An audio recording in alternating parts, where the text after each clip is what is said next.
What's up, everyone? Welcome back to another episode of the GOAT Show. College football playoff rankings just came out on Tuesday, so I'm going to be doing my rankings, but I'm just going to be doing my top 10 rankings because those are the ones that matter the most in my eyes. But let's get started. So, in the playoff pool, they have LSU at 10. This is where I have USC at. USC's only loss is against Utah. USC has just not been as impressive as I expected them to be this year. They are currently number 59 in strength of schedule and number 10 in strength of record. I mean, they've had some good ones this year, but all in all, it's still a Pac-12 schedule. And I just don't like what I've seen from this team without Addison. They've been struggling. They've only come off an 8.1 against USC. And they just haven't looked as good as it did at the beginning of the season with Jordan Addison. At number 9, this is where I have the Utah Utes. Utah's losses are at UCLA and at Florida. I'm not going to punish them as much for the loss at Florida. Anthony Richardson had a career day against them and played phenomenal. But they also have a really good win against USC. I know there's some questions on that game, though, because of Jordan Addison going out in the third quarter. But they've looked impressive against the teams they're not supposed to. And then they got like a 42-16 win against Oregon State while other teams in the Pac-12 were struggling with that game. I like what I see from Utah right now, and I think, in my eyes, they're one of the Pac-12 favorites. They're 6-2, but I still feel like they're better than the teams I have behind them. Now, my number 8 spot is going to shock some people. I have the Clemson Tigers, who is number 4 in the playoff pool. But in my eyes, I just don't think they're as good as most people are saying.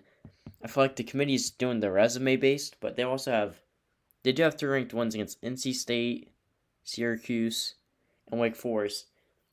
But they struggled in those games, and I don't really think they're all top 25 teams in my opinion. I think Wake Forest is the best team out of those teams. NC State could be there. Syracuse just got smacked by Notre Dame. I cannot believe they put Syracuse in the top 4. I was very shocked. But they have Oregon here at number 8 in the playoff pool. I think Oregon beats Clemson on a neutral field. I don't like what I see from Clemson. Their defense has been struggling. And all in all, I just don't think they're going to be able to win the ACC if they keep playing the way they are. But if they do start Cade Klubnik, I do think they win. But if they stick with DJ, I have them losing because they still play at Notre Dame this week. Louisville, who is coming off a dominant win against Wake Forest. Miami, you never know with them. And then South Carolina, who just struggled. They have an easy schedule, and I just can't stand that Clemson has a chance to be in the playoff when they're not a top 4 team. At number 7, I have the Oregon Ducks. This is a team that has convinced me that they are worth this spot, despite losing to Georgia 49-3. Ever since that game, they have looked very dominant. That one against BYU is not looking as good now, but they're still dominant in that game. Oregon, just offensively, has been outstanding this year. They've scored 40 in about every single game. Yep, every single game besides Eastern Washington, where they scored 70. The offense is looking amazing. They will go as far as Bo Nix takes them, but they play Colorado this week, should be easy win. Washington at home should be a win. Utah, you never know with Utah. Utah kind of owned Oregon last year. But other than that, I think Oregon would beat Clemson on a neutral field. And Oregon, with Bo Nix, has a very solidified chance to make the playoff, in my opinion. But I don't know, because they did get blown out by Georgia. So it's going to be a close one. But I think Oregon is number 7 right now. The CFP Top 25 has TCU at number 7, but I'm sticking with Oregon. At number 6, this was tough for me to do, but I have TCU. Their wins are decent wins, but I'm also like, is the Big 12 really that good? I'm like them with Oregon right now. Is the Pac-12 really that good? But I don't think TCU would beat teams I have in front of them. Their offense has been outstanding, but then last week it was a 34-31 game, and they got a toss-up touchdown to make it a 10-point win against West Virginia. Now, is that a good win? I think it's a good win just because it's hard to play at West Virginia. And I like TCU's offense with Max Duggins. But if they don't get their defense together, they're not going to go undefeated. Because they still play at Austin, at Baylor, and then they'll play the Big 12 winner. So I don't know if this team's going to stay undefeated, but the team I have ahead of them, you will see who it is, which is going to be a shock to some people, but I think they would beat TCU. Number 6 in the playoff pool, they have Alabama. Number 5 in the playoff pool is Michigan, which is a shock to me. But number 5 for me, I have Alabama.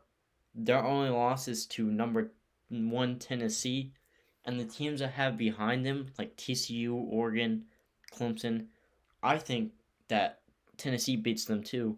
So why should I put them teams ahead of Alabama when they're going to have the same outcome? Alabama has been very dominant this year. There's another game when they almost lost, which was the Texas game, but they ended up winning the game, so I can't really punish them. And then they just got a nice win against Mississippi State, 30-6. They take on LSU in Death Valley this week, and if they win that game, I feel like it's going to be a good win. I cannot believe the playoff committee put LSU at number 10 because they are not a top 10 team. They're doing it so the SEC looks a lot better than they are. But Alabama, besides the Tennessee game, has looked very dominant, and I'm excited to see if they are their Ole Miss game that they have, because if they lose to Ole Miss wins, but if they lose to LSU, LSU wins. It's going to be a crazy couple weeks for Alabama, but right now I think they're at number 5, and I want to be shocked if they go up to the top 4. At number 4 in the college football playoff pool, they have the most overrated team, Clemson Tigers. At number 4 for me, I have the Ohio State Buckeyes. Buckeyes are number 2 in their playoff ranking, but they struggled for 3.5 quarters this past week against the Penn State team. Yes, it was a Happy Valley, but the way they started that game with the 2 straight turnovers, this should not have been a game. Ohio State has went on to dominate every other opponent they've played, but who have they really played is the question. Their best win based on record is Toledo, and then their best win based on who I think is the best team they've played is Notre Dame. But they played very sloppy in that game. I know it was the first game, and I know I'm not punishing Utah for their game against Florida, but this was a home game for Ohio State, and they were favored by more than 11, which is what they won by. Ohio State defensively looked like they did last year this past week against Penn State. I don't know what's going to happen. They take on Northwestern this week. Should be a blowout win. But they're a top 4 team in the nation. I just don't know where they are at in the top 4. Moving on to number 3, this is where they have Georgia in the playoff pool, but this is where I have the Michigan Wolverines. Michigan's team this year has looked a lot better than last year. Offensively, I feel like J.J. McCarthy has been better than Cade McNamara, and last year's run game was insane, but even this year is a lot better. Blake Corum is in the Heisman race. He's number 3, if I recall. But Michigan and Ohio State are both very close. They play very different play styles to where Ohio State is going to pass it down your throats. Michigan is going to run it down your throats. The game I compare is the Penn State one. I know they both faced Iowa, but playing at Kinnick Stadium is a little harder than Happy Valley, and the record shows that. I mean, past 3 games we played at Happy Valley, Michigan lost, Ohio State lost, Penn State lost. But when you go to Happy Valley, they're 9-9 in the whiteout games. It's crazy. But for me, I'm looking at the Penn State game they both played. Penn State got dominated by Michigan the whole game. Penn State dominated half the game against Ohio State. I know it was at Happy Valley, and then the other one was at Michigan. But when I'm looking at these 2 teams, I'm looking at the best team that they've played and how they fared in that game. It's going to be a good game at the end of the year. Michigan is a top 4 team. I don't know where they're at in the top 4. I don't know if they're above Ohio State or just one spot below Ohio State. But Michigan and Ohio State are both top 4 teams and both deserve to be in the playoff.